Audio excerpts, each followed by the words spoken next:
বলেন আপনি।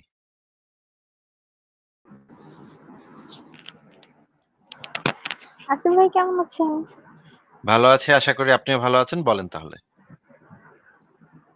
জি, আসিফ ভাই মানে হচ্ছে আপনার কেন মনে হয় যে মানে হচ্ছে ইসলাম ধর্মটা খারাপ বা নবী শুধুমাত্র মেয়েদের সাথে মানে যৌন কাজ করার জন্য ইসলাম প্রতিষ্ঠা করলো? মানে এটা আ কেন মনে হয়? সব ধর্মই তো সেম। আপনি কি আজকে আমার লাইভ ১ম দেখছেন নাকি আগেও দেখেছেন? না, আমি কয়েকটা দেখেছি, কিন্তু আমি জানতে চাচ্ছি মানে এটা কেন মনে হয় আপনার? মানে সেটা বলছি আগে ধর্ম একটু যদি আপনি একটু না বলে নেন, ধর্ম আগে যদি একটু বলে বানানো নেন যে হয়। আগে একটু বলে নেন যে আপনি কি মানে কয়টা দেখেছেন আমার লাইভ? মানে ২-১ টা নাকি? বেশি তো দেখেন নাই। বেশি দেখিনি। আ তাহলে তো আপনার উচিত হচ্ছে যে এই যে একটু আগে আমি YouTube প্লেলিস্টে দেখালাম সেই ভিডিওগুলো আগে একটু দেখে আসা। কারণ এগুলা এত হাজার বার দেখানো হয়েছে। এখন আপু আপনাকে যদি ৭ কাণ্ড রামায়ণ পড়াবার পরে যদি আপনি জিজ্ঞেস করেন যে সীতা কার বাপ? তাহলে তো এটা একটা উদ্ভট প্রশ্ন হয়ে যায় আমার জন্য, তাই না? আপনাকে মনে করেন ১ বছর আপনাকে আ বাংলা ব্যাকরণ শেখানো হইলো। ১ বছর বাংলা ব্যাকরণ শেখাবার পরে আপনি জিজ্ঞেস করলেন ব্যাকরণ কিভাবে লেখে? ব্যাকরণ আপনি লিখতে ভুল করতেছেন। তখন এটা তো একটা উদ্ভট কথা হয়ে যায় না? যে এতদিন তেলে ১ বছর আপনি কি শিখলেন? ১ বছর আপনি কি পড়লেন? আমি এতগুলা ভিডিও করলাম, এখন এতগুলা ভিডিও করার পরে ইসলাম কেন খারাপ এটা যদি আমার আবার বলতে হয়, মানে এত হাজার জিনিস উপস্থাপনের পর, এত হাজার জিনিস দেখাবার পরে যদি আপনি আমাকে জিজ্ঞেস করেন কেন খারাপ? আচ্ছা একটা জিনিস দিয়ে শুরু করি। আমি তো এরকম মানে ৫০,০০০ জিনিস দেখাতে পারবো ইসলামের ভিতরে যেই জিনিসগুলা অত্যন্ত খারাপ, ভয়ংকর, নোংরা। একটা জিনিস দিয়ে শুরু করি। আপনি সেইটারই উত্তর দিয়েন। আ সেইটা আপনি আমাকে প্রমাণ করে দেন যে এই জিনিসটা আসলে এত খারাপ না। এই জিনিসটা আসলে ভালো। তাইলেই মোটামুটি হবে। একটা জিনিস দিয়ে শুরু করি। আমি আপনাকে দেখাতে পারবো ৫০,০০০ জিনিস দেখাতে পারবো। কিন্তু আপনাকে একটা দিয়ে শুরু করি। ইসলামের একটা বিধান হচ্ছে যে কাফেরদেরকে আক্রমণাত্মক জিহাদ করে, তাদের বিরুদ্ধে আক্রমণাত্মক জিহাদ করে, তাদের পুরুষদেরকে মেরে, তাদের মা-মেয়েদেরকে সেই কাফের গোষ্ঠীটার যেই নারী সদস্যরা আছে তাদেরকে গনিমতের মাল হিসেবে মুসলমানরা নিয়ে আসতে পারে, বন্দী করে নিয়ে আসতে পারে। বন্দী করে নিয়ে এসে তাদের সাথে সেক্স করতে পারে। হুম? রুমা আপু আপনি কি শুনছেন? একটু আনমিউট করে কথা বলেন। রুমা আপু আপনি একটু আনমিউট করে কথা বলেন। নিজেকে একটু মাইক্রোফোনটা চাপ দেন, মাইক্রোফোন বাটনটা চাপ দেন তাহলে আপনার আনমিউট হবে। হ্যাঁ, এবার বলেন। আপনি কি শুনতে পাচ্ছেন? জি, বলুন আপনি। আচ্ছা, ইসলামের একটা বিধান আমি আপনাকে বলছি যে ইসলামের বিধানটা হচ্ছে কাফেরদের বিরুদ্ধে আগ বাড়িয়ে আক্রমণাত্মক জিহাদ করে তাদের পুরুষদেরকে মেরে তাদের মা-বোনদেরকে গনিমতের মাল হিসেবে বন্দী করে তুলে আনা যাবে এবং তাদের সাথে মুসলমান যে জিহাদি ভাইয়েরা আছে তারা সুন্দরভাবে সেক্স করতে পারবে। এই জিনিসটা ইসলামের একটা বিধান। হ্যাঁ? যে কাফের ন মে মা ধরেন একটা কাফের গোত্র আছে তাদেরকে সবাইকে মেরে তাদের মেয়েদেরকে ধরে আনলো। ধরে এনে ভাগ-টাগ করা হইলো। ভাগ-টাগ করার পরে একটা মেয়ে পড়লো একজনের ভাগে। সে তাকে বাসায় নিয়ে গেল। বাসায় নিয়ে যাওয়ার পর তার সাথে সেক্স করতে পারবে। এই জিনিসটা আপনার কাছে কেমন মনে হয়? এই জিনিসটা এই এ মানে পদ্ধতিটা বা এই নিয়মটা, আইনটা আপনার কাছে কেমন লাগে বলেন তো? এগুলো তো এখন বর্তমানে তো এসব নেই, এগুলো তো চলে না, এগুলো তো অনেক বছর আগের কথা। না, কোরআনে তখন তো আছে, মানুষ হাদিসে আছে। বুঝতো না। কোরআনেও আছে কোরআনেও আছে, হাদিসেও আছে। এটা নবী নিজে করেছে, নবীর সাহাবীরা করেছে। এইটা নবী বুঝতো না, নবীর থেকে আপনি যদি বেশি বুঝেন তাইলে তো এটা বিপদের কথা। ইসলামে এটা আছে এবং এটা ইসলামে কিয়ামত পর্যন্ত প্রযোজ্য থাকবে। ইসলামে যে বিধানটা আছে সেটা কিয়ামত পর্যন্ত প্রযোজ্য থাকে। যদি ইসলামে এটা বন্ধ না করা হয়, যদি এটাকে মানে থামিয়ে না দেয়া হয় তাহলে সেটা কিয়ামত পর্যন্ত প্রযোজ্য হয়। তাহলে এখন যদি ইসলামী রাষ্ট্র ব্যবস্থা চালু হয়, শরীয়ত চালু হয় পৃথিবীতে আবার, হুম? আপনাদের মধ্যে অনেকেই তো ইসলামী শরীয়ত চালু করার চেষ্টা করতেছে। অনেক জিহাদ-টিহাদ করতেছে, আইসিস করতেছে, আল-কায়েদা করতেছে। অনেক গোষ্ঠী আছে যারা ইসলামী হুকুমত আবার ফিরিয়ে আনার চেষ্টা করছে। তারা যদি কোনোভাবে এটা ফিরিয়ে আনতে পারে, ইসলামকে আবার যদি রাষ্ট্র ক্ষমতায় আনতে পারে, তাহলে তো আবারও এই সিস্টেম চালু হবে। এখন যদিও আমাদের দেশে গণতান্ত্রিক সিস্টেম চলতেছে, ওই পুরনো শরীয়তি ব্যবস্থা আর নাই। কিন্তু অনেকে চায় যে ইসলামের যে শরীয়তি ব্যবস্থা এটা আবার ফেরত আসুক। ফেরত আসলে তো এই আইনটাও চলে আসবে। যেকোনো সময় ফেরত আসতে পারে। যদি একবার যদি ইসলামী শক্তি যদি ক্ষমতায় আসে তাহলে তো তারা ইসলামী শরীয়ত কায়েম করবে। তখন তো এইগুলা আবার চলে আসবে। এটা যে মানে এটা যে বন্ধ হয়ে গেছে, এটা কি আপনার কাছে এমন কোন রেফারেন্স আছে যে এই বিধানটা ইসলামে বন্ধ হয়ে গেছে? কিন্তু এই সমস্ত বিষয় তো কেউ কখনো বলে না। এইগুলো তো মানে আপনার থেকে শুনি, এত বছর ধরে তো কখনোই শুনিনি।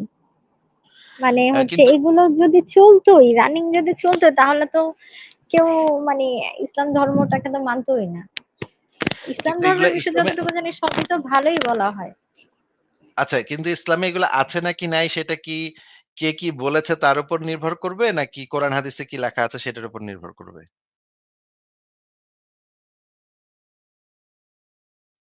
বলেন, বলেন। কোরআন হাদিসের নিয়ম তো মানে মানতেই হবে, কিন্তু সবাই তো মানে যতটুকু আমি জানি এগুলো তো মানে ব্যাখ্যা তো আমরা করতে পারবো না, এগুলো তো আরবি ভাষা লেখা না। কেন এখন এখন তো আরবি সারা পৃথিবীতে তো এমন কোনো নাই যে অন্য একটা ভাষায় হলে সেই জিনিসটা আর বোঝা যাবে না। আপনি যে ইসলামটা পালন করেন, এই ইসলামে তো সবই তো আরবি ভাষা। তাইলে আপনি ইসলাম বিশ্বাস করেন কেমনে, পালন করেন কেমনে? আপনি জানলেন কেমনে যে আল্লাহ যে এক?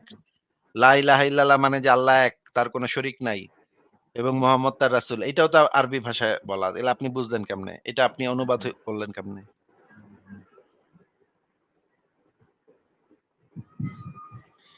না, আপনি যে দেখেন আপনি যে বিষয়টা ইসলামটা পালন করেন, সেটা আপনি মানে আ আরবিটা বুঝলেন কিভাবে? এখন তো এমন যুগ নাই যে এখন আর এক ভাষা থেকে আরেক ভাষা কিচ্ছু বোঝা যায় না। সেই যুগ তো এখন আর নাই। এখন তো আধুনিক যুগ। এখন তো যেকোনো ভাষায় যেকোনো কিছু থাকলে সেই জিনিসটা আমরা Google Translator দিয়ে আমরা বাসায় বসে ট্রান্সলেট করে ফেলতে পারি। যদিও এটা পারফেক্ট হবে না। কিন্তু তারপরে হচ্ছে গিয়ে অন্যান্য যারা এই বিষয়ে অভিজ্ঞ আছে, পণ্ডিত আছে তাদের অনুবাদগুলা দেখতে পারি। এখন তো মোটামুটি সব বই বাংলাতে অনেক বই বাংলাতে পাওয়া যায়। বাংলাতে তো সেই বইগুলা আছে। আপনার কাছে কেন মনে হচ্ছে যে এগুলা বাংলায় অনুবাদ করা যাবে না? আচ্ছা আপনাকে আমি এই হাদিসটা একটু দেখাচ্ছি। এই হাদিসটা একটু আমাদেরকে পড়ে শোনান তো। এখানে কি লেখা?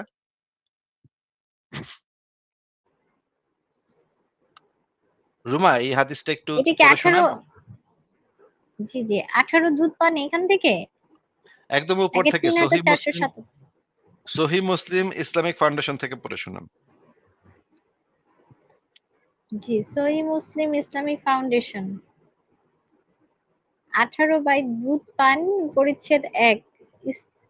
ইস্তিবার পর যুদ্ধবন্দিনীর সাথে সঙ্গম করা জায়েজ এবং তার স্বামী বর্তমান থাকলে সে বিবাহ বাতিল।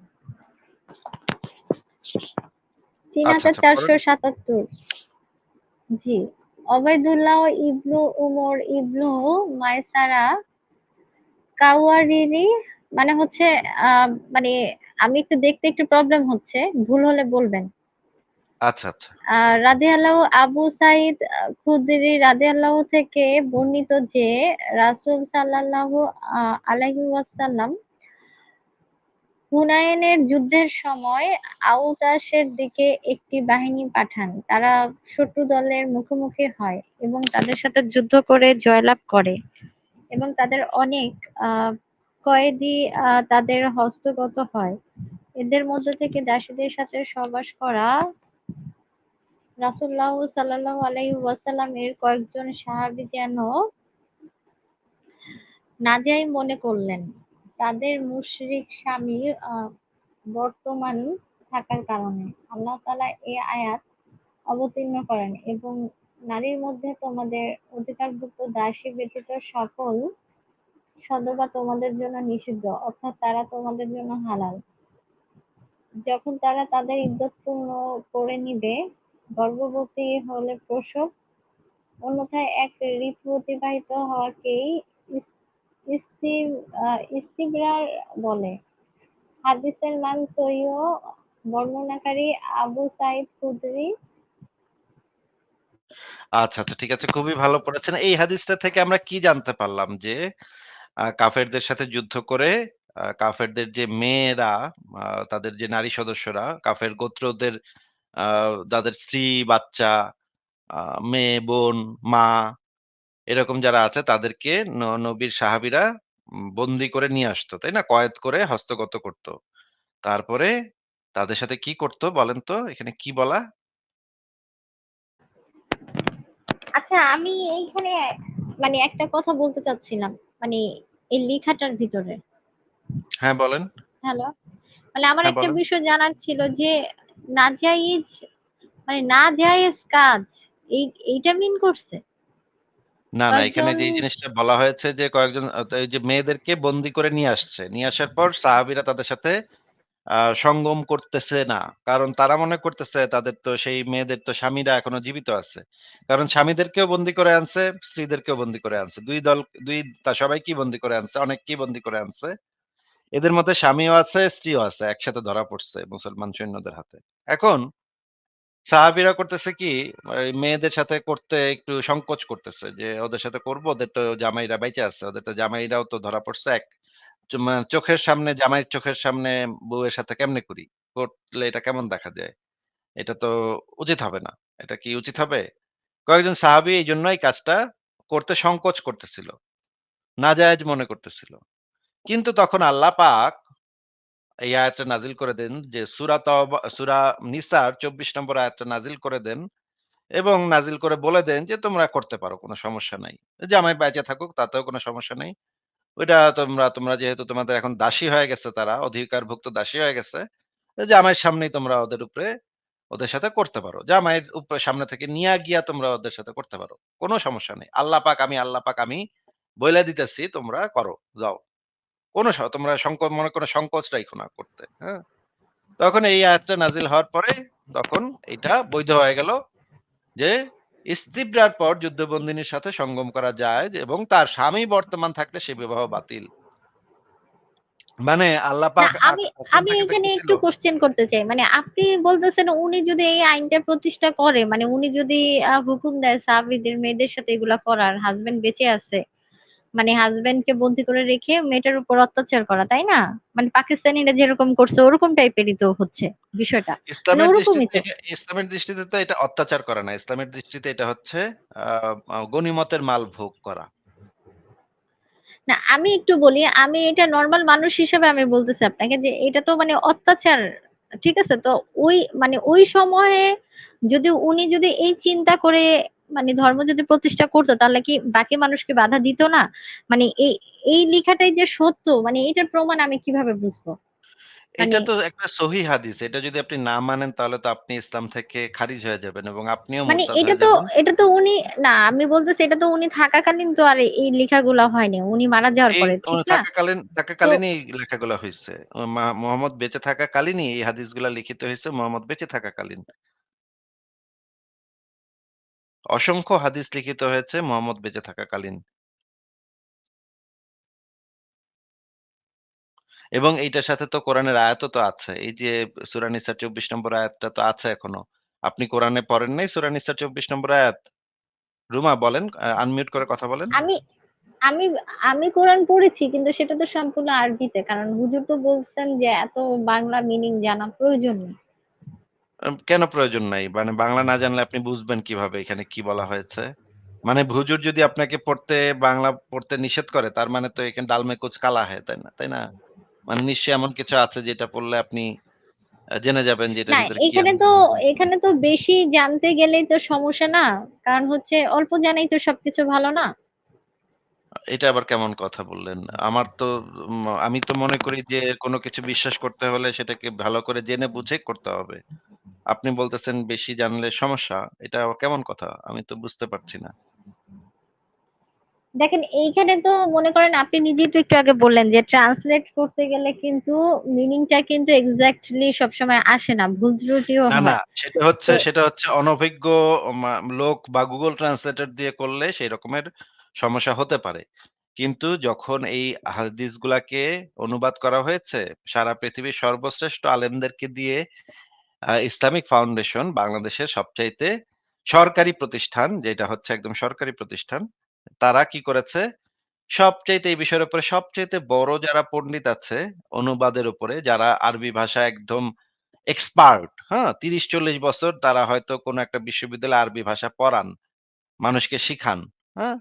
তাদেরকে দিয়ে এই অনুবাদগুলা করা হয়েছে। এগুলো তো রাস্তাঘাট থেকে একটা সুনাহাগা মুমিনকে ধইরাই না এটা এই মানে অনুবাদটা করায় নাই। হ্যাঁ? এটা তো ইসলামিক ফাউন্ডেশন তো তাদেরকে চুনাহাগা মাদ্রাসার আ কলিমুদ্দিন দফাদার এরকম একটা ব্যাটারে ধইরাই না, ভাই আসেন আপনি একটু অনুবাদ করে যান তো।" এভাবে তো ভাই আপা অনুবাদ করে না এগুলা। এই বিষয়ের উপরে সবচাইতে বড় যারা এক্সপার্ট আরবি ভাষার উপরে সবচাইতে বড় যারা পণ্ডিত বাংলাদেশের যারা মদিনা বিশ্ববিদ্যালয়ে ৩০ বছর পড়ালেখা করছে, আল আজহার বিশ্ববিদ্যালয়ে ৩০ বছর এইরকম লোকদেরকে দিয়ে এই অনুবাদগুলা করানো হয়েছে। আর আপনি যদি বলেন এই অনুবাদগুলাতে ভুল হইছে, তাইলে তো আপনার দেখাইতে হবে কোন জায়গায় ভুল হইছে এবং কেন ভুল হইছে সেটা আপনার প্রমাণ করতে হবে। প্রমাণ করে আপনার ইসলামিক ফাউন্ডেশনে চিঠি লিখতে হবে। দেখেন আপনারা একটা ভুল করছেন, এখানে একটা শব্দ এইটার মানে হইতেছে এইটা কিন্তু অনুবাদের লেখা আছে এইটা। সেটা আপনি ইসলামিক ফাউন্ডেশনের সাথে যোগাযোগ করে তাদের সাথে আলাপ করে সেই ভুলটা সংশোধন করে নিয়ে আসেন। তখন সেটা নিয়ে কথা বলব। কিন্তু ইসলামিক ফাউন্ডেশন একটা প্রতিষ্ঠিত সংগঠন যারা এই বিষয়ের উপরে বই বের করেছে। আমি সেই বই থেকে আপনাকে দলিল দেখাচ্ছি। এর বিপরীতে আপনার কাছে কি কোন দলিল আছে নাকি জাস্ট আপনার মনের মনের খেয়াল খুশি মতো একটা মতামত আছে? একটু আনমিউট করে বলেন তো। আচ্ছা, আপনি আগে দলিলটা দেখেন, তারপরে আমি আপনাকে বলতেছি। আগে আমি এই দেখি। যে দলিল দেখাচ্ছি, কারণ এই যে চোখের সামনে দলিল, এই যে চোখের সামনে দলিল এখন সহিহ মুসলিম হ্যাঁ, ইসলামিক ফাউন্ডেশন থেকে। হ্যাঁ, বাট আমি যতটুকু জানি মানে হচ্ছে, মানে আমি ছোট থেকে যেটা জানতাম যে আপনার কোরআন শরীফ পড়লে, মানে আমি হাদিস টপিকে বলতে চাচ্ছি না, কোরআন পড়লে কোরআনের মধ্যে মনে করেন যেটা আরবি ভাষায় নাজিল হয়েছে ওইটা আরবিতে পড়তে হয়। এটার মানে বাংলা অর্থ বা মিনিং আমাদের কোনো জানার প্রয়োজন নেই। কেন প্রয়োজন কারণ নেই? এক মানে এটা এক হরফে তো হচ্ছে 10 নেকি। এটা তো জাস্ট সওয়াবের জন্য, মানে এই আমলটা তো পড়তে হবে। মানে ও মানে এটা হচ্ছে দুনিয়াটাই তো জাস্ট সব আপনি না। কুল্লা বালা আল্লাহ চিল্লা বালা চিল্লা জুলা জুলা এরকম করে জাস্ট পড়বেন সওয়াবের জন্য। ওইটার মানে কি এটা আপনার জানার দরকার নেই নাকি? না, এখন মানে হচ্ছে এটা তো হুজুরই বলছেন যে এটা তো জাস্ট পড়ার জিনিস। এটা তো এত ব্যাখ্যা জানার দরকার নেই আমাদের। কেন এখন জানা দরকার নেই? আপনি তো বলতেছেন মানে দরকার আছে। কোরআনের ভিতরে যে যেই কথাগুলো আল্লাহ পাকের কথা বলা হচ্ছে বা মুহাম্মদের কথা বলা হচ্ছে, হাদিসে যেগুলা বলা হচ্ছে, এগুলা আমাদের জানতে হবে না, বুঝতে হবে না যে এগুলা মানে কি জিনিসটা কি, কি বলতেছে এরা? এটা আমাদের না জেনে, না বুঝলে, না জানলে, না বুঝলে আমরা কিভাবে সেই জিনিসটা বিশ্বাস-অবিশ্বাস কিভাবে করব? না, বুঝবো কিভাবে আপনি যে এটা ভালো নাকি ভাবতেছেন যে আপনি মনে করতেছেন যে আমি একাই না, ম্যাক্সিমাম সবাই এইভাবেই পড়ে। মানে আমার আম্মু বলেন, আমার বাবা বলেন, সবারই তো এইভাবেই পড়তেছে। মানে আমি আপনাকে বুঝাইতে পারতেছি না। মানে কয়জন কিন্তু বাংলা অর্থ মিনিংটা জানতে চায় বা মানে এইভাবে মানে পড়ে, আপনি আপনি আমাকে জানতে সেটা চান বলেন। কিনা? আপনি জানতে চান কিনা? মানে আপনি জানতে আমি চান না। ওইখানে কি আমি তো লেখা আছে জান জানার দরকার নেই? আমি আমার তো মনে হয় না এত কিছু জানা দরকার আছে, বাট আপনার দুই একটা ইয়ে দেখলাম, কিন্তু আমার কাছে এই জন্য আমি জিজ্ঞাসা করতেছি যে আপনার কেন মনে হয়। আপনি তো এখন আমাকে হাদিস থেকে দেখাচ্ছেন, এই হাদিসের বই তো কখনোই আমার বাসায়ও তো কখনো আমি দেখিনি। সহিহ মুসলিমে এই হাদিস গ্রন্থের নামও আপনি শোনেন নাই? আমি নাম শুনেছি, কিন্তু এই বইগুলা কিন্তু আমার বাসায় নেই। মানে এগুলো তো কোরআন আমি তো কখনো আছে। আমি কারো বাসায়, কোরআন হ্যাঁ কোরআন কোরআন, তো আছে। ওইটা সবার বাসায় থাকে। হ্যাঁ, হ্যাঁ, ওইটা তো আপনি থাকবেই। শুনে আপনি এটা শোনেন নাই যে কোরআন বুঝতে হলে কোরআনটা কি কোরআনের কোন আয়াত কোন প্রেক্ষাপটে নাজিল হয়েছিল সেটা জানতে হবে। এরকম কথা কোথাও শোনেন নাই? না, আমি এরকম কিছু তো শুনিনি। আমি তো জাস্ট জানি যে হচ্ছে কোরআন শরীফ পড়তে হবে, আর হচ্ছে আমি আগে হাদিসের বই টুকটাক পড়তাম, কিন্তু ওইখানে অনেক মানে কথা উল্টা পাল্টা লেখা থাকতো তো। মানে হচ্ছে হুজুর বলতো যে মানে এক একজনের বাজারে এক এক রকমের হাদিসের বই পাবলিশড করে। ও মানে তার মানে এই আপনি জন্য বলতে চাচ্ছেন আমরা জাস্ট কোরআনে কি বাড় বাড় এরকম কিছু একটা লেখা আছে। ওইটার অর্থ কি, এটার মানে কি কিছু আমাদের বোঝাটা দরকার নেই বা বোঝাটা উচিতও না। ওইটা জাস্ট আমরা জাস্ট উচ্চারণ করব, সওয়াব পাবো, জান্নাতে চলে যাব। মরার পরে জান্নাতে চলে যাব। জান্নাতে গিয়ে মানে ডিস্কো করব। আর এই দুনিয়াতে এত কিছু বোঝার দরকার কি? এগুলা মানে এত কি লেখা আছে না, না লেখা আছে এগুলা, এগুলোর অর্থ কি, মানে কি? এগুলো বুঝতে গেলে ঝামেলা নাকি? এগুলো বুঝতে গেলে সমস্যা। নাস্তিক হয়ে যাওয়ার একটা সম্ভাবনা আছে নাকি?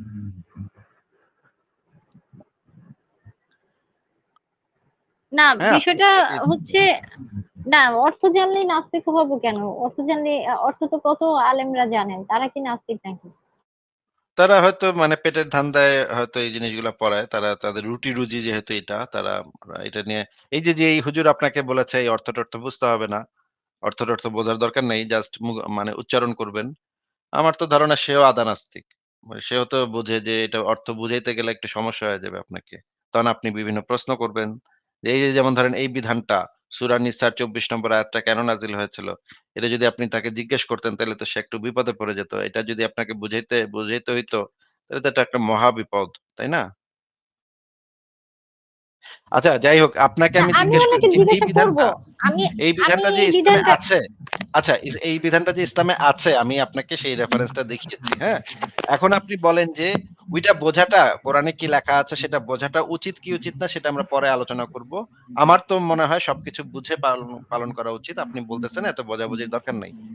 ঠিক আছে ওইটা আমরা পরে আলোচনা করব। আপনাকে আমি জিজ্ঞেস করছি যে এই বিধানটা আপনার কাছে কেমন মনে হচ্ছে? যে মনে করেন কাফেরদেরকে মেরে তাদের বা কাফেররা জীবিত আছে তাদেরকে বন্দী করে তাদের বউদের উপরে ঝাঁপায় পড়া, তাদের বউদেরকে বিছনায় নিয়ে যাওয়া। এই বিধানটা আপনার কাছে বউ আছে, মা আছে, বোন আছে, আ কন্যা শিশু আছে। এই বিধানটা আপনার কাছে কেমন মনে হয় বলেন তো? না আপনি এখন, মানে আপনি এখন যা দেখালেন, মানে নরমাল সেন্সে তো এটা তো মানে হচ্ছে নেগেটিভ, মানে পুরোটাই তো নেগেটিভ। তো মানে আমি তাহলে কি বলবো, তাহলে তাহলে তাহলে এই বিধানটা যদি এখন মানে বাংলাদেশে যদি এখন ইসলামিক শরিয়া কায়েম হয় তাহলে তো এই বিধানটা চালু হবে। তখন তো মনে করেন হিন্দুদের উপরে আক্রমণ করে হিন্দু মা-বোনদেরকে হিন্দু একজন যে ব্যক্তি আছে তাদের মা-বোনদেরকে গনিমতের মাল বানানো হবে। তখন তো তাদের সাথে এভাবে সেক্স করা হবে। আ তাহলে এই জিনিসটা কি ভালো হবে নাকি খারাপ হবে? না হিন্দুদের ব্যাপারে যে বলতেছেন, হিন্দুরাও তো মানুষকে কি পুড়িয়ে মারে না? না মানে হিন্দুরা পুড়িয়ে মারে কি মারে না হিন্দুরা সেটা তো তো সতীদাহ ছিল। হিন্দুরা কিছুদিন আগে পুড়িয়ে মারে একটা, আমি একটু বলি, আপনাকে তো আপনি যে সেটা বললেন, জিজ্ঞেস করি নাই। সেইটা তো আপনাকে জিজ্ঞেস করি নাই। হিন্দুরা যত খারাপই হোক, হিন্দু যেকোনো মানুষ যেকোনো খারাপ কিছুই হোক না কেন কিন্তু আপনার ধর্মের যে বিধানটা আছে যে হিন্দুদেরকে যদি আপনি পরাজিত করতে পারেন তাহলে তাদের মা-বোনদেরকে আপনাদের যে জিহাদি ভাইরা তারা গনিমতের মাল হিসেবে নিয়ে আসবে। নিয়ে আসার পর সেই মেয়েদের সাথে সেক্স করবে। এই কাজটা কেমন মনে হয় আপনার কাছে? আমি আমি তো এটাই আপনাকে বলতে চাচ্ছি, মানে এটা তো নর্মালি যে কারোর কাছে তো এটা নেগেটিভ লাগবে, একটা সুস্থ মানুষ শুধু বুঝতে পারতেছে যে মানে এইটা তাহলে কেন তাহলে ধর্মের মধ্যে তাহলে আপনি থাকবে আর আপনি যে হচ্ছে। আপনি যে এসে আমাকে না না, বললেন, আপনি যে আমাকে এসে বললেন আপনি যে তো পেঁচাইতেছেন, একটু ইসলামের শুনেন। কোন জিনিসটা আমি কোথায় পেঁচাচ্ছি? আমি আপনাকে সেই উত্তরটা দিচ্ছি। আপনি আমাকে এসে বলেছেন যে ইসলামের এমন কি জিনিস আছে যেটা আপনার কাছে খারাপ মনে হয়? এটা আপনি ১ম এ এসে বলেছেন না? রুমা আপু আপনি এসে ১ম এ এই প্রশ্নটা করলেন না যে ইসলামের কোন জিনিসটা আপনার কাছে আপনি কেন ইসলামের সমালোচনা করতেছেন? বা ইসলামের কোন জিনিসটা আপনার কাছে খারাপ মনে হয়? এই জিনিসটা বলেছেন না? প্রশ্নটাই তো আপনার এটা ছিল নাকি? ছিল বাট তাহলে আমি তো সেই আপনি, প্রশ্নের উত্তরই দিচ্ছি। একটা উদাহরণ দিয়েছি। আমি বলেছি আপনাকে আমি এরকম ৫০,০০০ উদাহরণ দেখাতে পারবো। একটা উদাহরণ দেখাচ্ছি এখন আপাতত। যেটা হচ্ছে যে ইসলামের বিধান হচ্ছে কাফেরদেরকে মেরে কাফেরদের সাথে মানে আক্রমণাত্মক জিহাদ করে তাদের মা-বেটিকে গনিমতের মাল হিসেবে তুলে এনে তাদের সাথে সেক্স করা এটা ইসলামে সম্পূর্ণ হালাল একটা বিষয়। ইসলামী শরীয়ত কায়েম হলে এই জিনিসটা আবারও প্রতিষ্ঠিত হবে। আপনাকে এখন আমি জিজ্ঞেস করছি যে এই বিধানটা তো আপনি সমর্থন করেন না। আপনার কথা থেকে আমি বুঝতে পারছি যে এই রকমের একটা জঘন্য কথা, জঘন্য বিধান আপনি কখনো সমর্থন করেন না। এইটা যদি আপনার সাথেও ঘটতো, মনে করেন আপনি মনে করেন একটা হিন্দু পরিবারে জন্ম নিচ্ছেন ঘটনাচক্রে। আপনি এত শুনুন, কিছু আমি জানেন কিন্তু না। বর্তমানে একটু কথাটা শুনে নেন। ইসলামিক কথাটা ফ্যামিলিতে একটু আছে, শুনে আমার নেন। সাথে তো এরকম ক হচ্ছে না। আর হচ্ছে কথাটা একটু আপনি শুনে যে নেন। বলতেছেন কথাটা যে একটু উনি শুনে এটা নেন। কায়েম করছে, কথাটা বলেন। একটু শুনে নেন, কথাটা একটু শুনে নেন। আপনি যেরকম এখন যে জিনিসটা ভাবতেছেন যে আমি মুসলিম পরিবারে জন্মাইছি, আমার হুজুরে বলছে, আরে কোরআন হাদিসে কি লেখা আছে এগুলো এত বোঝা-টোঝার দরকার নাই। এই যে আপনি যে না বুঝে না জেনে ইসলামটা অন্ধবিশ্বাস করতেছেন, আপনার জিনিসটা হচ্ছে অন্ধবিশ্বাস। কিছুই জানেন না, কিছুই বোঝেন না কিন্তু বিশ্বাস করেন। একইভাবে আপনি মনে করেন একটা হিন্দু পরিবারে জন্মাইছিলেন, তখনও আপনি বেদে কি লেখা আছে, ভগবদ্গীতায় কি লেখা আছে কিছুই বোঝেন না। হ্যাঁ? কিছুই জানেন না, কিছুই বোঝেন না। এই যে আপনার বাপ-মা বইলা দিছে এবং আপনার এলাকার একজন পুরোহিত সে বইলা দিছে যে, "এটা যা লেখা আছে সব সত্য। তোমার এত কিছু বোজন-টোজন লাগবো না। তুমি জাস্ট এটা একটু মন্ত্র পড়বা। হ্যাঁ? আ মা মন্ত্র পড়বা, গায়ত্রী মন্ত্র পড়বা, তারপরে ইয়া মন্ত্র পড়বা। শ্রীরামকৃষ্ণ, শ্রীরামকৃষ্ণ এগুলা পড়বা। পড়লে সওয়াব হবে।" এইটা বলে দিছে, আপনিও সেটা করতেছেন। এখন এর মধ্যে মুসলমানরা আবার মানে আক্রমণ করছে, আক্রমণ করে আপনাকে গনিমতের মাল হিসেবে নিয়ে গেছে। গনিমতের মাল হিসেবে নিয়ে গিয়ে এখন আপনার স্বামীর সামনেই আপনাকে আপনার উপরে চাইপা বসছে একজন জিহাদি। এই জিনিসটা কি আপনার কাছে ভালো লাগবে বা এই জিনিসটা নৈতিক কাজ বলে মনে হবে? তখন আপনার সেই মুসলমান সম্পর্কে কি মনোভাব হবে? বলেন তো? আমি তো আপনাকে সেটাই বলতেছি, যদি উনি যদি অনৈতিক কাজ করে তাহলে এই ধর্মটা প্রতিষ্ঠিত হবে কেন বলেন? তাহলে তখন কি ভালো মানুষ ছিল না? তখন কি মানুষ কি এতই প্রতিষ্ঠিত বোকা? তো হয়ে আমি যদি গেছে। এই নরমাল, জিনিসটা তো আছে। এই জিনিসটা তো আছে। তারপরেও তো প্রতিষ্ঠিত হয়ে গেছে এবং সারা পৃথিবীর মুসলমানরা তো এই কাজগুলা করতেছে। আইসিস তো কিছুদিন আগেও মেয়েদের বিক্রি করছে। আইসিস যখন ওই যে সিরিয়া, ইরাকে যখন শরীয়ত কায়েম করছে তখন তো মেয়েদেরকে নিয়ে বিক্রি করছে। $১০০ $৫০ এ মেয়েরা বিক্রি হইছে সেখানে। ইয়াজিদি মেয়ে, খ্রিস্টান মেয়ে এদেরকে বিক্রি করা হইছে। এদের মার্কেট বানাইছে তারা। মেয়েদের মার্কেট বানাইছে, দাসীদের মার্কেট বানাইছে তারা। মার্কেটে মানে নিলামে উঠাইছে একেকটা মেয়েকে নিয়ে। খ্রিস্টান মেয়েদেরকে ধরে তাদেরকে নিলামে উঠাইছে। ইয়াজিদি মেয়েদেরকে নিয়ে তখন নিলামে উঠাইছে। $১০০ $৮০ এভাবে দেওয়ার দাম করে বাজার থেকে মেয়ে কেনাবেচা হইছে। এমনকি বাচ্চা মেয়ে পর্যন্ত কেনাবেচা হইছে। আচ্ছা আপনাকে আরেকটা হাদিস একটু পড়তে বলি। এই হাদিসটা একটু পড়েন তো।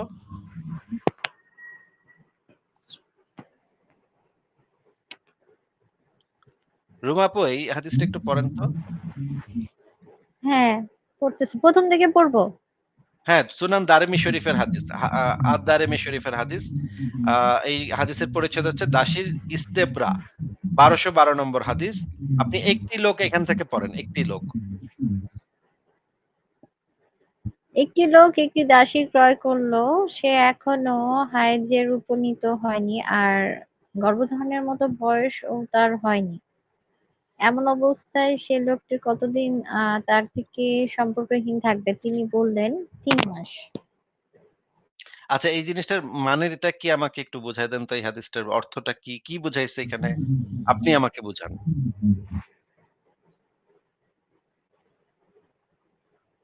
মানে হচ্ছে এখানে বলতেছে যে মানে একজন একটা দাসী ক্রয় করলো, সেই মানে দাসীটা মানে হচ্ছে হচ্ছে মানে হচ্ছে ইসলামে হায়েজ। দাসী ক্রয় করা, বিক্রয় করা এগুলা তো তাহলে সম্পূর্ণ হালাল, তাই না? নাহলে তো এটা লেখা থাকতো না ক্রয় করল।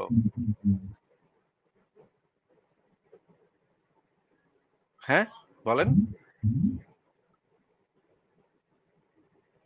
রুমা হ্যাঁ তাই, এই জিনিসটা একটু তাই ক্লিয়ার তো। করেন যে ইসলামে তো দাসী কেনা মানে বাজারে গিয়ে একটা মেয়ে কেনা, একটা মেয়েকে বাজার থেকে কিনে আনা সেটা তো সম্পূর্ণ হালাল। না হলে তো এখানে লেখা থাকতো যে দাসী ক্রয়টা একদম সম্পূর্ণ হারাম।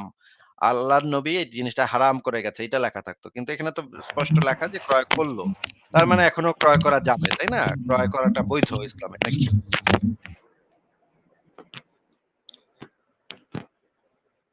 এই এইটা তো লেখা, কিন্তু নরমালি তো এইটাই হওয়া উচিত যে এগুলো তো হচ্ছে অনৈতিক কাজ। মানে এই এটাই তো অনৈতিক হওয়া উচিত না? কাজটা এটা অনৈতিক কাজটা করেছে হচ্ছে জাতিসংঘ থেকে মানে জারি হয়েছে যে এই দাস প্রথা নিষিদ্ধ করতে হবে। দাস প্রথা নিষিদ্ধ। এই জিনিসটা তো ইসলাম নিষিদ্ধ করে নাই। সেটাও আপনাকে আমি দেখাবো যে এই জিনিসটা কারা নিষিদ্ধ করলো, কবে নিষিদ্ধ হলো সেটাও আমি আপনাকে দেখাবো। আগে একটু এই হাদিসটা একটু পড়ে শেষ করেন যে এই যে দাসী ক্রয় করলো, এই দাসীটা হায়েজে উপনীত হয়নি এই কথাটার মানে কি? একটু বলেন তো? হাইজ বলতে কি মানে, হাইজের অর্থ আমি জানি না। এখানে কি পিরিয়ড কে কিছু বুঝাইছে? নাই হ্যাঁ, জানতে পিরিয়ড পারি। শুরু হয় নাই। পিরিয়ড শুরু হয় নাই। তার এখনো পিরিয়ড শুরু হয় নাই। মানে বাচ্চা মেয়ে আরকি। তাই না? আমি এটাই ৬-৭ বুঝছি যে হায়েজ বলতে মানে পিরিয়ড হয়নি তার। হ্যাঁ। মানে ৬-৭ বছর হইতে পারে, ৮-৯ ও তেমন হইতে পারে, ১০ ও হইতে পারে। এখনো তার পিরিয়ড শুরু হয় নাই। হ্যাঁ, এবং গর্ভধারণের মতো বয়সও তার হয়নি। মানে বাচ্চা মেয়ে, একটা বাচ্চা মেয়ে। ধরেন ৭ বছর বয়স। এখন পরে লিখতেছে এমত অবস্থায় সেই লোকটি কতদিন তার থেকে সম্পর্কহীন থাকবে? তিনি বললেন ৩ মাস। মানে ৩ মাস সম্পর্কহীন থাকার পরে সেই মেয়েটার সাথে তার মালিক ওই কাজটা করতে পারবে। কোন কাজটা বলেন তো? বুঝতে পারছি কোন কাজটা। অনৈতিক কাজ। আচ্ছা, তাহলে তার মানে হচ্ছে একটা বাচ্চা মেয়ের সাথে বা একটা বাচ্চা মেয়েকেও দাসী হিসেবে কিনে তার মালিক তার সাথে করতে পারবে। এই হাদিসের ভিতরে এই জিনিসটা বৈধতা দেয়া আছে নাকি? সেটা তো মানে সেটাই তো মনে হচ্ছে। কিন্তু আমি এখানে আচ্ছা, ছোট্ট একটা কোয়েশ্চেন করব। আচ্ছা, সেই কোয়েশ্চেনটা করার আগে আপনি এই জিনিসটা একটু আমাদেরকে একটু পড়ে শোনান তো। এখানে এই যে ৩,৮৫৮ নম্বরে কি লেখা আছে একটু পড়ে শোনান তো? এটা তো অনেক ছোট লেখা, দেখাই তো যাচ্ছে না। স্ক্রিনে অনেক আচ্ছা, ছোট, মানে আমার ফোনে। আচ্ছা, ঠিক আছে, আমি আপনাকে পড়ে শোনাচ্ছি। কোন বিষয় রাসূলুল্লাহ কর্তৃক অস্বীকৃতি জ্ঞাপন না করাই তার বৈধ হওয়ার প্রমাণ। অন্য কারো অস্বীকৃতি বৈধতার প্রমাণ নয়। এই কথাটার মানে হচ্ছে যে ইসলামের দৃষ্টিতে রাসূলুল্লাহ যদি যে জিনিসটাকে নিষেধ করবে শুধুমাত্র সেটাই হারাম হবে। আর নিষেধ যদি না করে তাহলে সেটা বৈধ হবে। আর অন্য কেউ যদি এটাকে নিষিদ্ধ করে তাহলে সেটা ইসলামে অবৈধ হবে না। অন্য কারো নিষিদ্ধ করাটা সেটা ইসলামের দৃষ্টিতে অবৈধ হবে না। বুঝতে পেরেছেন আপনি? হ্যাঁ। ইসলামে শুধুমাত্র অবৈধ করার একমাত্র এখতিয়ার আছে আল্লাহ এবং তার নবীর। আর কারোর এই বিষয়ে কোনো এখতিয়ার নাই। ঠিক আছে? আচ্ছা, এখন আমরা দেখি যে এই যে দাস প্রথা এটা ইসলামে করা আছে নাকি? আ এটা কারা কবে নিষিদ্ধ করলো? এটা কি ইসলাম নিষিদ্ধ করেছে নাকি অন্য কেউ নিষিদ্ধ করেছে? এই জিনিসটা আমরা একটু দেখে নেই।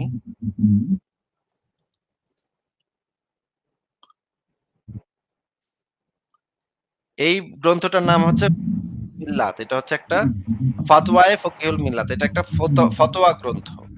এইখানে কি লেখা আছে একটু পড়ে শোনাবেন আপনি? আমি চেষ্টা করতেছি, অনেক ছোট লেখা, তারপর ট্রাই করতেছি। আচ্ছা, একটু আরেকটু বড় করে দেই আমি। হ্যাঁ, এবার পড়েন তো দেখি। এবার পড়া যাচ্ছে কিনা? ওই যে উত্তরের এখান থেকে পড়বো? প্রশ্ন এখন কি দেখা হ্যাঁ, যাচ্ছে? আচ্ছা, পড়েন। আচ্ছা, যেখানে শরীয়ত ভিত্তিক জিহাদ হয় এবং মুসলমানদের হাতে কাফের বন্দী হয় এবং সমস্ত বন্দীকে মুমিনিন গাজীদের মধ্যে বন্টন করে দেয়, এ ধরনের পুরুষ বন্দীকে গোলাম বলা হয় এবং মহিলা বন্দীকে বাদী বলা হয়। এই সমস্ত বাদীকে অন্যের নিকট বিবাহ শাদী না দেওয়া পর্যন্ত মালিক তাদের সাথে সহবাস করতে পারবে। বর্তমানে পাক ভারত ও বাংলাদেশে এ ধরনের বাদী নেই, যাদের শরীয়ত ভিত্তিক বাদী বলা হয়। আচ্ছা, ঠিক আছে। এখন আমরা দেখি যে এই জিনিসটা কিভাবে বিলুপ্ত হইলো। এটা একটু পড়েন। হ্যাঁ, দাস-দাসী প্রথা ইসলামের পূর্বে ছিল, ইসলামের সূচনাকালে তার প্রচলন ছিল। বর্তমানে শর্ত সাপেক্ষে তার কি লেখা এটা? শরঈ হুকুম শরঈ হুকুম বিদ্যমান রয়েছে। বিদ্যমান রয়েছে সকল কাফেরদের। এইটা আমি আরেকবার পড়বো, একটু ১ মিনিট আমাকে আরেকবার পড়তে দেন তো। আচ্ছা, পড়েন। দাস-দাসীর প্রথা ইসলামের পূর্বে ছিল। এই কোশ্চেনটা আমি তখন করতে চাইছিলাম, যাই হোক। ইসলামের সূচনাকালে তার প্রচলন ছিল, বর্তমানেও শর্ত সাপেক্ষে তার শরঈ হুকুম বিদ্যমান রয়েছে। যখন কাফেরদের সাথে মুসলমানদের ধর্মীয় যুদ্ধ সংগঠিত হবে, তখন যুদ্ধবন্দীদের গোলাম বানানো যাবে। বর্তমানে জাতিসংঘের ঘোষণা অনুযায়ী বিশ্বের প্রায় প্রতিটি দেশের প্রতিনিধিরা এ ব্যাপারে অঙ্গীকারবদ্ধ হয়েছে যে একে অপরের কি লেখা কয়েদীদের কয়েদীদের গোলামবাদী বানাবে না। তাই বর্তমানে প্রায় দেশে এই প্রথার বিলুপ্তি ঘটে। তবে তা কখন, কিভাবে ও কেন নিষিদ্ধ হয় তা আমাদের জানা নেই। আচ্ছা, তার এটা কি মানে সহিহ হাদিস? এটা হচ্ছে এই ফতোয়া গ্রন্থ একটা। ফকিহুল মিল্লাত নামক একটা ফতোয়া গ্রন্থ। মানে হচ্ছে ইসলামের আইন এই বইতে বলা থাকে। ইসলামের যে বিধান, ইসলামের যে আইন, এই আইনগুলা এই বইতে বলা থাকে।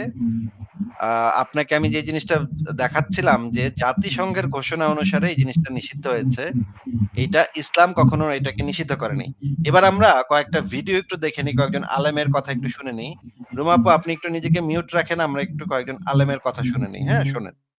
একজনের প্রশ্ন হচ্ছে যে আমি আমার দাসীর সাথে সহবাস করতে পারবো? আপনি দাসী পাইলেন কই? এটা হচ্ছে আসল কথা, যে আপনি দাসী পাইলেন, এখন বর্তমানে কোথায় দাসী আছে যে আপনি দাসীর সাথে আপনি সহবাস করবেন? হ্যাঁ, এখন শুনে যায় কচিত এখন নাকি আফ্রিকার কোথাও কোন জায়গায় নাকি দাসী আছে।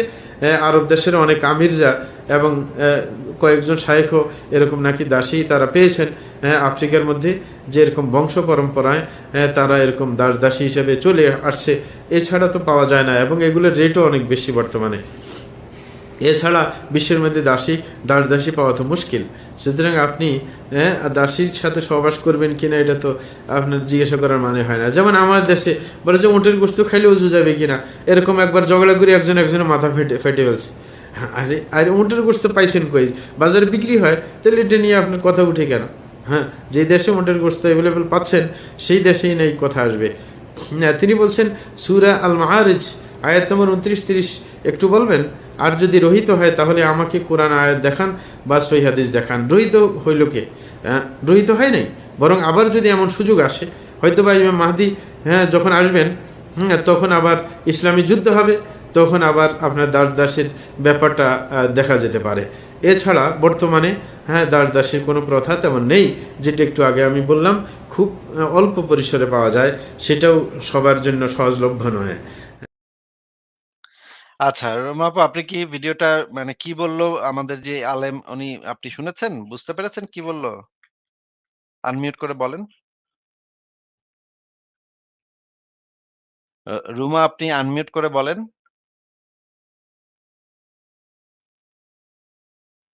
রুমা আপনি আনমিউট করে বলেন। হ্যাঁ, বলেন। উম হ্যালো। হ্যাঁ, বলেন। আপনি কি শুনেছেন উনি আমাদের আলেম কি বললেন আপনি শুনেছেন? না, আপনি যখন ভিডিওটা ওপেন করেছেন তখন আমার বাসায় একটু ওয়াইফাই প্রবলেম হয়েছিল, বুঝছেন?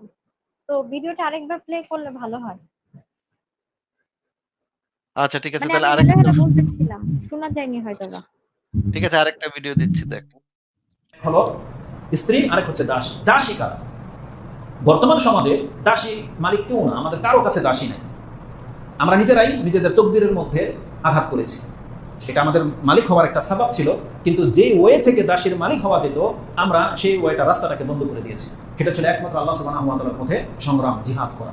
জিহাদের মাধ্যমে আমরা যদি পরাস্ত করতে পারতাম কাফেরদেরকে, তাহলে ওদের মহিলাদেরকে দাসী করে গ্রহণ করা যেত। আর এত অনেক কল্যাণ আছে। এটা শুধু ভোগের কারণে গ্রহণ করতাম তা কিন্তু নয়। যেই সমস্ত মহিলারা এখন ফ্রিডম ভাবে চলাফেরা করতেছে, এরা যদি মুসলিমদের আন্ডারে চলে আসে, আল্লাহ সুবহানাহু ওয়া তাআলা এদেরকে দাসী বানিয়ে এদেরকে হত্যা করে দিতে আল্লাহ চাইলে বলতে পারতো যে এদেরকে হত্যা করো পুরুষদের মতো, কিন্তু কেন করেনি? আল্লাহ সুবহানাহু ওয়া তাআলা এদের উপরে দয়া করেছে, এরা দাসী হয়ে থাক, হতে পারে এই দাসী অবস্থায় ইসলাম গ্রহণ করে নেবে তোমাদের চরিত্র দেখে, নাজত পেয়ে গেল, মুক্তি পেয়ে গেল। এটা বড় একটা রিজন ছিল। তো যাই হোক, নাস্তিকরা সবসময় ভিন্ন অ্যাঙ্গেল দিকেই নেবে, কিন্তু আল্লাহ সুবহানাহু ওয়া তাআলার হিকমা বড় ব্যাপক। আল্লাহ সুবহানাহু ওয়া তাআলা বলছেন এই দাসী তোমাদের জন্য হালাল করা হলো, কিন্তু যেহেতু দাসীর এখন আর নাই, এটা আবার যখন আমাদের তকদিরে আসবে তখন জায়েজ হবে। তো দাসী কারা এটা বলতে গিয়ে বলেছিলাম, দাসী কারা। আচ্ছা এবার কি শুনতে পেয়েছেন আপনি আমাদের আলেমের বক্তব্য? হ্যাঁ, এবার শুনতে পেলাম, বাট আমি এটা বুঝলাম না, দাসী হালাল করা হলো মানে আল্লাহ কেন বলবে সেক্স করতে? এটা কেমন কথা? এটা তো আপনার আল্লাহর কাছে জিজ্ঞেস করতে হবে। এটার উত্তর তো আমি দিতে পারব না। আরো ২-১ টা ভিডিও আপনাকে দেখাচ্ছি, একটু দেখেন, হ্যাঁ? ইসলামের দাসদাসীর সাথে সহবাস নিয়ে নাস্তিকরা অনেক সমালোচনা করে, বিশেষ করে সূরা মুমিনের ৫০৬ নং আয়াত এবং কিছু হাদিস নিয়ে। যুদ্ধবন্দী ছেলেদেরকে কৃতদাস আর যুদ্ধবন্দী মেয়েদেরকে কৃতদাসী বলা হয়। ইসলাম এর আগে থেকে যে সিস্টেমটা প্রচলিত ছিল দাসদাসীর প্রথা, সেখানে বলা হয়েছে যে এরা যারা যুদ্ধ করে নিয়ে আসবেন, মেয়েরা তাদের কাছে অনেকটা স্ত্রীর মতো থাকবেন। এখানে আল্লাহ সুবহানাহু ওয়া তাআলা স্ত্রীর মতো থাকবেন বলতে বোঝানো হয়েছে যে একজন যোদ্ধা কথার কথা, প্রতিপক্ষের অনেক বন্দী মেয়েরা আসলো, তাদের মধ্যে কোনো একজন তার জন্য ফিক্সড হবে, একজন স্ত্রী তার যেমন ছিল এই মেয়েটাও তার জন্য স্ত্রীর মতোই থাকবেন, তার সাথে শারীরিক সম্পর্ক করা জায়েজ হবে। এর থেকে যদি কোনো সন্তান হয় তাহলে এই মেয়েটা মর্যাদার দিক থেকে আরেকটা উন্নীত হয়ে যাবেন এবং তিনি এই মহিলাকে আর বিক্রিও করতে পারবেন না চাইলে, বা অন্য কোথাও দিতেও পারবেন না। কিন্তু এই মেয়েটা একজন যোদ্ধার জন্য নির্দিষ্ট হয়ে গেলেন, অন্য কেউ তার দিকে চোখ তুলে তাকাতে পারবে না, অন্য কেউ তার সাথে শারীরিক সম্পর্ক করতে পারবে না, অন্য কেউ তার প্রতি পাশবিক নির্যাতন করার কোনো স্কোপ আর থাকবে না। মানে অন্য কেউ পাশবিক নির্যাতন করতে পারবে না, মাত্র একজন করবে। কিন্তু এই কথাটাও মিথ্যা বলেছে আহমদুল্লাহ। অন্যরাও করতে পারবে। অন্যদের করার একটা সিস্টেম আছে। ইসলামের ভিতরে সেই সিস্টেমটা দেয়া আছে। অন্যরাও কিভাবে করতে পারবে সেই সিস্টেমও ইসলামের ভিতরে আছে। এখন আমি আপনাকে বলেছিলাম যে আমি ৫০,০০০ এরকম মানে ভয়ংকর, ভয়ংকর নোংরা জিনিস দেখাতে পারবো ইসলামের ভিতরে। একটা উদাহরণ দেখালাম। এইটার বিপরীতে আপনার কি ডিফেন্স আছে সেই জিনিসটা আমি একটু জানতে চাই যে এই জিনিসটা আপনার কাছে নিশ্চয়ই ভালো মনে হবে না। এটা কারোর কাছে ভালো মনে হওয়া সম্ভব না। আমি মনে করি কোন সুস্থ স্বাভাবিক মানুষ এই বিধানটাকে ভালো বলতে পারে না। যার একটু মাথায় একটু বুদ্ধি আছে সে কখনো এই জিনিসটাকে ভালো বলতে পারবে না। আপনার কাছে আমার জিজ্ঞাসা হচ্ছে যে এই জিনিসটাকে আপনি কিভাবে জাস্টিফাই করবেন? না, আমি হ্যাঁ, আমি বলছি তার আগে আমি একটু বলি সেটা হচ্ছে যখন তাদের পরিবারকে হত্যা করা হলো তখন তো তারা কাফির ছিল দেখে হত্যা করা হয়েছে। আর যে মহিলাগুলোকে মানে নিয়ে কাফের আসা ছিল তাতে তাতে সমস্যা কোথায়? যার প্রত্যেকের তো তার বিশ্বাস পালনের, তার ধর্ম পালনের অধিকার আছে, তাই না? এখনো তো মানুষ তাই করতেছে। এখন তো এখন তো মানুষ তা বর্তমান করতেছে কারণ দিনে এখন যদি দেখতেছি আপনারা সমস্যা জিহাদ করেন, আপনারা মুসলমানরা যদি জিহাদ করতে বের হন তাইলে তো আমেরিকা এসে আপনাদের মানে হাড্ডি ভেঙে দিবে আপনাদের। হ্যাঁ? এই কারণে তো আপনারা করতে পারেন না। আপনারা তো ভয়ে এখন আমেরিকার ভয়ে এখন লুকায় থাকেন। যদি আমেরিকার বা জাতিসংঘ এরা না থাকতো তাহলে তো আপনারা নিশ্চয়ই কাফেরদের বিরুদ্ধে জিহাদ-টিহাদ করতেন।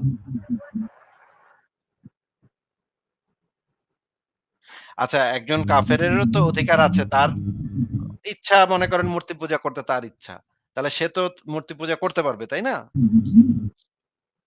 হ্যাঁ, এটা তো আমারও মনে হয় যার ধর্ম সে পালন করবে। এতে তো আমার কোনো প্রবলেম নাই।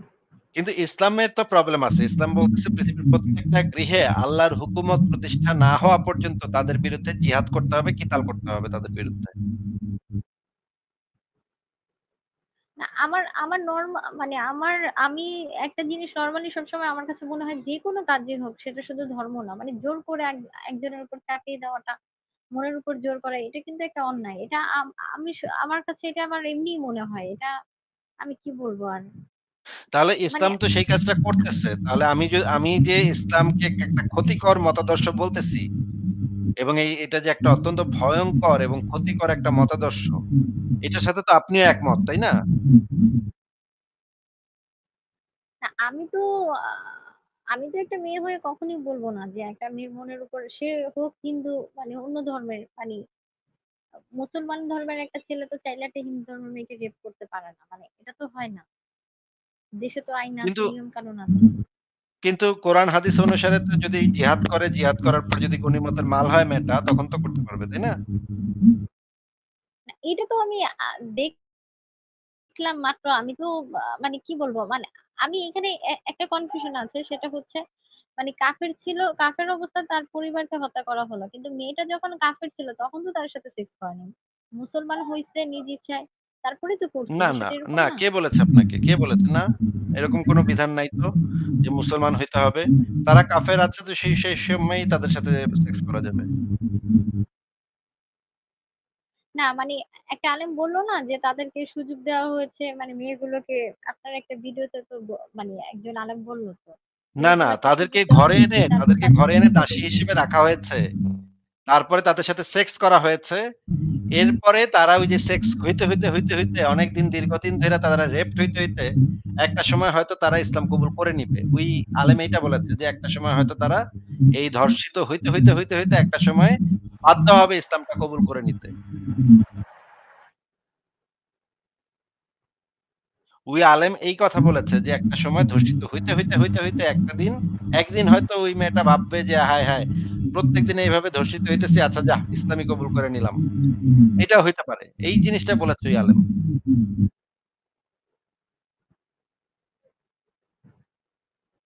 এটা তো আপনার ক্ষেত্রেও হইতে পারে। আপনি যদি মানে ৫ বছর যদি একটা হিন্দু যদি আপনাকে এভাবে তুলে নিয়ে একই কাজ করে, ২-৩ বছর পর হয়তো আপনারও এরকম মনে হইতে পারে যে আচ্ছা এই যে প্রত্যেকদিন এরকম হওয়ার থেকে মানে আমি হিন্দু ধর্মই গ্রহণ করে নিই, তাইলে হয়তো আমার সাথে একটু কম করবে।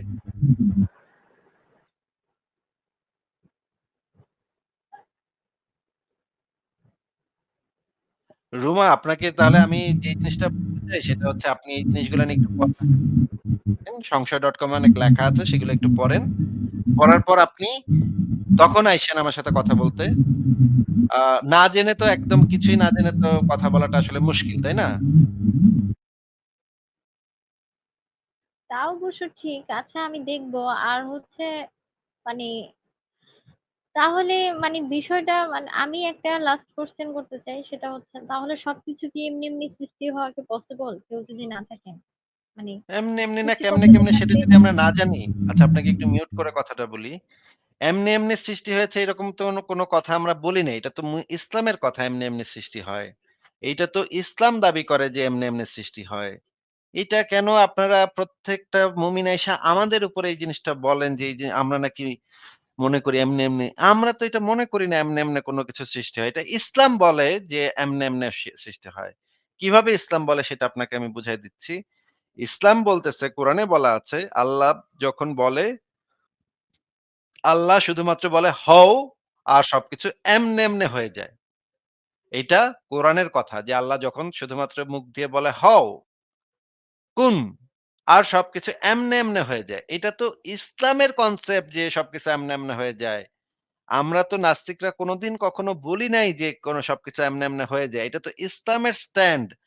আপনি কাকে আমাকে কেন এটা প্রশ্নটা করতেছেন? আপনি একজন মুসলিমকে গিয়ে এই প্রশ্নটা করবেন। আচ্ছা, এমনে, এমনে সবকিছু কি হয়ে যেতে পারে? হয়ে যাওয়া সম্ভব? আপনাদের কোরআনে যে লেখা আছে আপনার আল্লাহ পাক বলে, "হও, কুন" আর সবকিছু হয়ে যায়।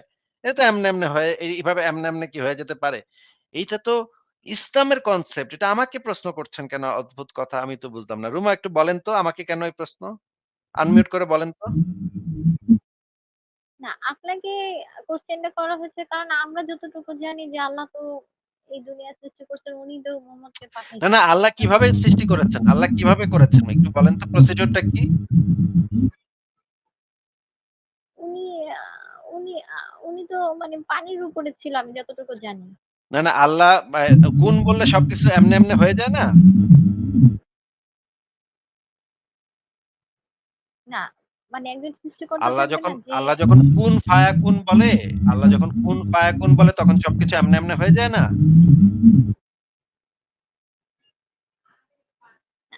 আপনি আসলে দেখেন আপনি যে একটা জামা পরেন সেটা তো কেউ না কেউ বানায়, তাই না? না, তো আমার জামাটা পৃথিবীটা কেউ না দেখে কেউ রাখেন। বানায়। কিন্তু সবকিছু তো কেউ না কেউ বানায় না। না কেউ কয়ে যদি না মানে বানায়, আচ্ছা না, না একটু আপনি কথাটা শোনেন, আমি কথাটা শোনেন। আপনি আচ্ছা আপনি একটু কথাটা শোনেন, কথাটা শোনেন। যে আমরা আমাদের আশেপাশে যে কয়টা জিনিস দেখি সবকিছু যে কেউ না কেউ বানায় সেটা তো মানে সত্য না। আমার ঘড়িটা হ্যাঁ, আমার ঘড়িটা কেউ না কেউ বানায়। আমার কম্পিউটারটা কেউ না কেউ বানায়। এখন এই জিনিসগুলার মানে আমি যদি কয়েকটা জিনিসের কয়েক মানে কয়েকটা জিনিসকে আমরা দেখতে পাই যে চোখের সামনে কয়েকটা জিনিস দেখতে পাই যে হ্যাঁ, এই কয়েকটা জিনিসকে কেউ না কেউ বানায়। সুতরাং অন্য জিনিসগুলাকেও কেউ না কেউ বানায়। এই ডিসিশন এ তো আমি যেতে পারছি না। কারণ কিছু জিনিস একটা মানে পদার্থের বৈশিষ্ট্য হতে পারে। সেই জিনিসটা যে অন্য পদার্থেরও বৈশিষ্ট্য হবে সে এমন তো কোনো কথা নাই। যেমন ধরেন আমি যদি মনে করেন আমার যে ঘড়িটা বা আমার চশমাটা বা আমার মোবাইলটা বা আমার কম্পিউটারটা হ্যাঁ, এই জিনিসগুলা কেউ না কেউ বানায়। কিন্তু তার মানে তো এইখান থেকে আমি এই কনক্লুশন এ আসতে পারি না যে এই যে সমুদ্র, এই যে নদী, এই যে সূর্য, চাঁদ একেও কেউ না কেউ বানাইছে। এই কনক্লুশন এ তো আমি আসতে পারি না। কারণ এইগুলার বৈশিষ্ট্য আর সূর্যের বৈশিষ্ট্য তো একরকম না। সূর্য আলাদা জিনিস, আমার ঘড়িটা আলাদা জিনিস। ঘড়িটা হ্যাঁ, ঘড়িটার ক্ষেত্রে এটা সত্য কেউ না কেউ বানাইতে হয় ঘড়িটা। কিন্তু সূর্যের ক্ষেত্রে তো এটা সত্য যদি আপনি দাবি করেন তাহলে তো আপনাকে দেখাইতে হবে, প্রমাণ করে দেখাইতে হবে যে এটাকেও কারো না কারো বানাইতে হয়। না হলে সব আশপাশে আমরা যা দেখি সবকিছু তো কেউ না কেউ বানাইছে এই কথাটা তো সত্য না। কারণ হচ্ছে ঘড়িটাকে তো হ্যাঁ, ঘড়িটাকে কেউ না কেউ বানায়। কিন্তু সূর্যটাকে বা চাঁদকে বা পৃথিবীকে কেউ না কেউ বানাইছে এরকম কোনো এভিডেন্স নাই আমাদের কাছে। তার মানে সবকিছু কেউ না কেউ বানাইছে। এই ইনফরমেশনটা এই যে যেই আপনি যে যুক্তি দাঁড় করানোর জন্য যে ১ম প্রস্তাবনাটা রাখতেছেন, সেই প্রস্তাবনাটাই ঠিক না। তাহলে এইখান থেকে আপনি যেই কনক্লুশন এ পৌঁছাবেন কনক্লুশনটা ভুল হবে। কারণ আপনার প্রস্তাবনার ১ম যে পয়েন্ট সেটাই ঠিক না। যে সবকিছু কেউ না কেউ বানায়। না, সবকিছু কেউ না কেউ বানায় এই জিনিসটা আমরা এখন পর্যন্ত আমরা এমন কোন প্রমাণ পাই নাই যে সবকিছু কেউ না কেউ বানায়। আমরা কখনো প্রমাণ পাই নাই যে পাহাড়কে কেউ না কেউ বানাইছে। আমরা কোনোদিন প্রমাণ পাই নাই যে মঙ্গল গ্রহকে কেউ না কেউ বানাইছে। এরকম কোনো প্রমাণ আমরা পাই নাই। তাহলে আমরা কিভাবে এটা বলতে পারি যে সবকিছুকে কেউ না কেউ বানাইতে হয়? এই জিনিসটা আমরা কোন ইনফরমেশন এর ভিত্তিতে বলব? হ্যাঁ, বলেন, বলেন। না, এই কারণেই তো মানুষ, বিভিন্ন ধর্মের মানুষ বিভিন্নভাবে বলে যে তার সৃষ্টিকর্তাই তৈরি করেছেন, তাই না? সেটা যেহেতু যার ইচ্ছা সে বলতে ইচ্ছা করলে বলুক গা। কিন্তু এটা তো যুক্তিতে আসতেছে না তো। আচ্ছা, আপনাকে একটু মিউট করি। এটা তো যুক্তিতে আসতে হবে তো। যুক্তিতে না আসলে যেকোনো মানুষ তো যেকোনো অন্ধবিশ্বাস করতে পারে। আর আপনার যদি আর্গুমেন্টের ১ম প্রস্তাবনা যদি এইটা হয় যে সবকিছুকে কেউ না কেউ বানাইতে হয়, সবকিছুকে, এই যে সবকিছুকে কারো না কারো বানাইতে হবে, এইটা যদি আপনার আর্গুমেন্টের ১ম স্তম্ভ হয়, মানে আপনার আর্গুমেন্টের বেসমেন্টে যদি এটা হয় যে সবকিছুকে কেউ না কেউ বানাইতে হয়, তাহলে আপনার এই আর্গুমেন্টের উপরে আমার কোশ্চেন হচ্ছে, আপনি এই আর্গুমেন্ট দ্বারা যেই সিদ্ধান্তে পৌঁছাবেন, আপনার ঈশ্বরের যে সিদ্ধান্তে পৌঁছাবেন, তাহলে আপনার ঈশ্বরকেও তো কারো না কারো বানাইতে হইছে। আপনার ঈশ্বর এমনে কেমনে আসলো? সেই প্রশ্নের উত্তরও তো আপনার দিতে হবে। কারণ আপনার আর্গুমেন্টের ভিত্তিটাই ছিল সবকিছুকে কারো না কারো বানাইতে হয়। না বানাইলে কোনো কিছু আসতে পারে না। এমনে আসা সম্ভব না। তাহলে আমার কোয়েশ্চেন হবে যে আপনার যে আর্গুমেন্টের যে ভিত্তি, সেই ভিত্তিটাই তো আপনার কনক্লুশন এর সাথে কন্ট্রাডিক্ট করতেছে। কারণ আপনার যে সবকিছুকে কারো না কারো বানাইতে হয়, এইটার ভেতরে তো আপনার ঈশ্বর পড়ে যাচ্ছে। তাকেও তো তাহলে কারো না কারো বানাইতে হইছে। নইলে সে আসলো কিভাবে? এমনে আসছে? এই প্রশ্নের উত্তর কি আপনি দিতে পারবেন? এই প্রশ্নটা আমি আমার হুজুরকে করেছিলাম যে মানে আমাদেরকে যে সৃষ্টি করেছেন উনাকে তো কেউ না কেউ তো সৃষ্টি করছেন, তাই না? তো হুজুর আমাকে বলছে যে না, উনি হচ্ছে সর্বশক্তিমান, ওনাকে কেউ সৃষ্টি করেননি, উনি নিজে নিজে সৃষ্টি হয়েছে। তাহলে আপনি যে পয়লা মানে আর্গুমেন্টের যে বেসমেন্টটা ছিল সবকিছুকে কারো না কারো, আচ্ছা, আপনাকে একটু মিউট করে কথা বলি।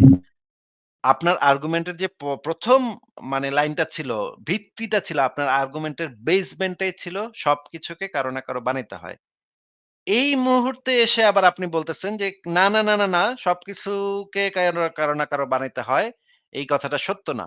সৃষ্টিকর্তাকে কারোর বানাইতে হয় না। তার মানে আপনি নিজে আপনার আর্গুমেন্টের যে বেসমেন্ট, আর্গুমেন্টের যে বেস, আর্গুমেন্টের যে ভিত্তি, সেটাকে আপনি নিজে এখন অস্বীকার করতেছেন। নিজে এখন বলতেছেন যে আপনার আর্গুমেন্টের যে বেসমেন্টটা ছিল, সেই বেসমেন্টের যে ১ম বক্তব্যটা ছিল, সেই বক্তব্যটা সঠিক না। সেই তথ্যটাই ভুল। তাহলে আপনি এই ভুল তথ্যের উপরে আবার আপনি মানে ঈশ্বরকে প্রমাণ করার চেষ্টা করতেছেন। এটা কিভাবে সম্ভব? এটা তো সম্ভব না। আপনি একটু নিজে চিন্তা করে দেখেন তো, আপনি নিজেই, আপনার ওই হুজুর নিজেই বলতেছে যে না, ঈশ্বরকে কারো বানাইতে হয় না। তার মানে সবকিছুকে যে কারো না কারো বানাইতে হয়, এইটাতে আপনি নিজেই ডিসএগ্রি করলেন একটু পরে। মানে আপনার হুজুর নিজেই ডিসএগ্রি করল যে না, সবকিছুকে কারো না কারো বানাইতে হয়, তথ্যটা সত্য না। তাইলে এই মানে মিথ্যা একটা তথ্যের উপর ভিত্তি করে আপনি আবার আরেকটা মানে সত্যতে কিভাবে পৌঁছাবেন? এই জিনিসটাই আমি বুঝতে পারছি না। আপনি কি আমার পয়েন্টটা বুঝতে পেরেছেন রুমা আপু? হ্যাঁ, আমি আপনার পয়েন্ট বুঝতে পেরেছি। তাহলে আপনি এই জিনিসগুলা নিয়ে একটু চিন্তা করেন। চিন্তা করে পরে আবার আইসেন। আচ্ছা, আপনার ওইখান থেকে অনেক শব্দ হয়। আপনাকে একটু মিউট করে রাখি। আপনি আমার এই পয়েন্ট গুলা নিয়ে চিন্তা করেন। চিন্তা করে আরো ভাবেন। ভাবার পরে যদি আপনার মাথায় আরো কোনো পয়েন্ট আসে, আরো কোনো যুক্তি আসে, তাহলে আপনি আবারও যুক্ত হয়েন। আবারও কথা হবে। আপাতত আজকে আপনাকে তাহলে বিদায় জানাচ্ছি। তাহলে আপনি শেষ কিছু বলে তাহলে চলে যান তাহলে প্লিজ। হ্যাঁ, আনমিউট করে বলেন। আপনি মিউট করে রাখছেন। আনমিউট করে বলেন। হ্যাঁ, আমি বলছি আমি আপনার সংসদ.com-টা অবশ্যই দেখবো। এখানে মানে হচ্ছে ওখানে আপনি যে যে তথ্য দিয়েছেন অবশ্যই পড়বো। আর হচ্ছে আমি, হ্যাঁ, আমি আরবির বাংলাটা মানে আমার হুজুর নিষেধ করাতে আমি পড়তাম না, কিন্তু তার মানে এই না যে আমি বই পড়ি না। অনেকে কমেন্টে আমাকে মূর্খ টূর্খ অনেক কিছু লিখলো, দেখলাম। তো হচ্ছে মানে আমার সম্পর্কে তো কেউ এইভাবে আমাকে বলতে পারে না। আপনার লাইভে আসছে, আমি তো আপনাকে গালাগালি মূর্খ টূর্খ তো বলিনি, তাই না? আমার জানা থাকতেই পারে। তো আমি আপনার না, কাছে না, জানতে কমেন্টে চাই যে কে কি বলে সেটার তো দায়িত্ব আমার না। আমি সেটা তো অনেকে তাদের। তারা বলতেছে যে তারা তারা নাস্তিক, তারা বুঝে। তাহলে তারা নাস্তিক হয়ে আরেকটা মেয়েকে গালি দেয় কিভাবে? মানে হচ্ছে আমি মুমিন দেখে সে আমাকে গালি দিচ্ছে, সে আমাকে মূর্খ বলতেছে। এগুলা কি ঠিক বলেন তো? মানে আপনার সাথে আমি কথা বলতেছি, আমি কমেন্ট দেখে আমি এইমাত্র দেখে আমি শক খাইলাম। না, না তো এখন কে কি কমেন্ট আপনি করে সেটা তো আসলে আমি না আচ্ছা, এগুলো তো ঠিক না, তাই না? উনারা তো আপনার ভিডিও শুনে আপনার সাপোর্ট দিচ্ছে, আবার এদিক দিয়ে আমাকে গালাগালি করতেছে। আবার ঠিক আছে, উনাদের যদি ধর্ম নিয়ে এতই ক্ষোভ, ওকে ফাইন। আমি ছোটবেলায় যেটা শিক্ষা পাইছি, আমি আমার বিলিভ আমার কাছে। আপনি তো একটু আগে বললেন যে আপনার কাছে কি মনে হয় যে মানে অন্য ধর্মের মানুষের উপরে জোর করা? আমি তো আপনাকে বললাম যে এটা আমার আমার কাছে তো মনে হয় না। না, না তো তারা তো আমি কেউ তো আপনাকে জোর আমি করছে না। আসলে personally তারা হয়তো আপনাকে সমালোচনা করছে। জানতেই পারি। আমার জানার থাকতেই পারে। আমি জিজ্ঞাসা করবই। আপনার লাইভে তো আপনি এইজন্যই তো রাখছেন। আপনি তো ডিবেট আচ্ছা, করবেন মুমিনদের সাথে, আপনি তো বলছেন। আমি আসতেই পারি, আমি জিজ্ঞাসা করতেই পারি। আমি বিভিন্ন ধরনের কোয়েশ্চেন করব। তা আমি তো আপনার সাথে গালাগালি তো করতেছি না। তাই না? আচ্ছা হ্যাঁ, অবশ্যই গালাগালি করেন নাই। আপনি খুবই ভালোভাবে কথা বলেছেন। তো আচ্ছা তার মানে আপনাকে তো একটু এই না যে আমি বইপত্র পড়ি না, আমি জানি না। ঠিক না? এরকম তো কিছু না। আমি ওই ধর্ম রিলেটেড বইগুলো হয়তোবা কম পড়তাম। আমি হয়তো গল্পের বই আমার যেটা ভালো লাগে, যেটা আমার নেশা আমি সেটা পড়তাম এতটুকু। এখন আমি পড়বো। আপনি যেহেতু বলছেন আমাকে জানতে হবে, আমারও মনে হচ্ছে আমি দেখি বিষয়টা কি। আমাকে তো চান্স দিতে হবে। আমি তো আপনার কথা শুনেই তো আমি একদম অন্ধের মতো তো বিলিভ করবো না, তাই না? আমাকেও তো যাচাই করতে হবে আসলে বিষয়টা কি। আর নিজেকে তো সুযোগ দিতে হবে জানার জন্য। ঠিক আছে আপু তাহলে আপনাকে আজকে বিদায় জানাই। হ্যাঁ, হ্যাঁ, অবশ্যই। ঠিক আছে। ভালো আচ্ছা থাকবেন। ভালো থাকেন। তাহলে আপনার জন্য শুভকামনা রইলো। আপনার এখান থেকে অনেক সাউন্ড হচ্ছে। যে কারণে আসলে মানে কথাটা বলা যাচ্ছে না। আপনাকে যে একটু আপনার কথার মাঝে যে আমি একটু কথা বলবো সেই জিনিসটা করা যাচ্ছে না। মানে আমি যেটা বলতে চাচ্ছিলাম যে কমেন্ট সেকশন তো আসলে আমাদের নিয়ন্ত্রণে না। হ্যাঁ? মানে এটা যে কেউ যেকোনো কমেন্ট করতে পারে। এটা তো আমরা এটাকে কন্ট্রোল করতে পারি না।